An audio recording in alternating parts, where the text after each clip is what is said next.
بسم الله الرحمن الرحيم والنجم إذا هوى ما ضل صاحبكم وما غوى وما ينطق عن الهوى إن هو إلا وحي يوحى علمه شديد القوى ذو مرة فاستوى وهو بالأفق الأعلى ثم دنا فتدلى فكان قاب قوسين أو أدنى فأوحى إلى عبده ما أوحى ما كذب الفؤاد ما رأى أفتمارونه على ما يرى ولقد رآه نزلة أخرى عند سدرة المنتهى عندها جنة المأوى إذ يغشى السدرة ما يغشى ما زاغ البصر وما طغى لقد رأى من آيات ربه الكبرى أفرأيتم اللات والعزى ومناة الثالثة الأخرى ألكم الذكر وله الأنثى تلك إذا قسمة ضيزى إن هي إلا أسماء سميتموها أنتم وآباؤكم ما أنزل الله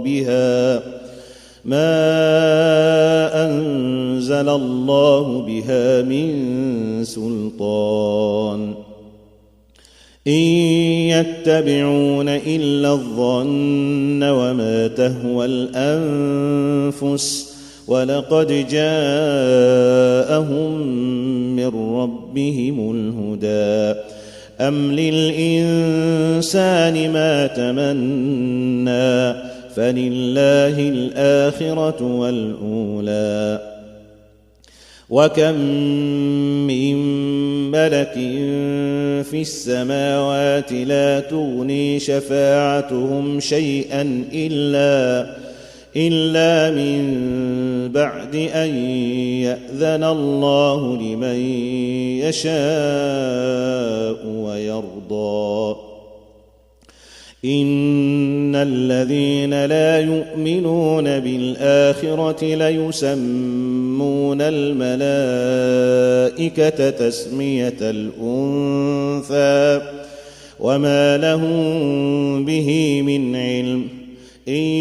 يتبعون إلا الظن وإن الظن لا يغني من الحق شيئا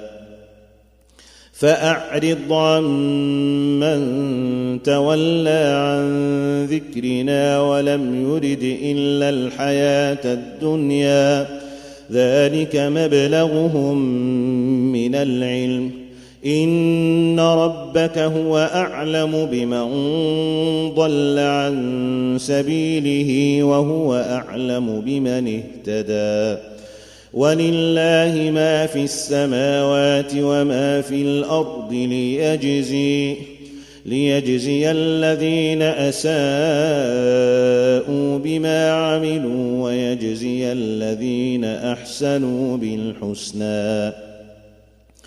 الذين يجتنبون كبائر الإثم والفواحش إلا اللمم إن ربك واسع المغفرة هو أعلم بكم إذ أنشأكم من الأرض وإذ أنتم أجنة في بطون أمهاتكم فلا تزكوا أنفسكم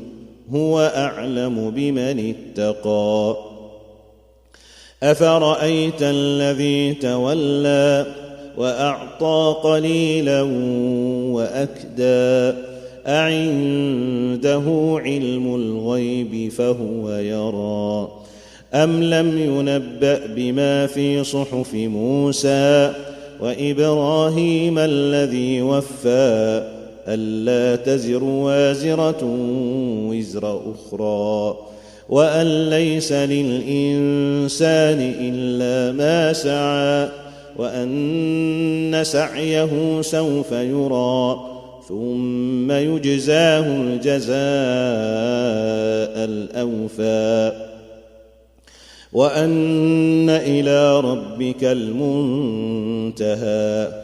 وأنه هو أضحك وأبكى وأنه هو أمات وأحيا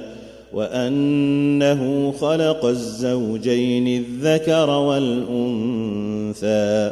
من نطفة إذا تمنى وأن عليه النشأة الأخرى وأنه هو أغنى وأقنى وأنه هو رب الشعرى وأنه أهلك عادا الأولى وثمود فما أبقى وقوم نوح من قبل إنهم كانوا هم أظلم وأطغى والمؤتفكة أهوى فغشاها ما غشى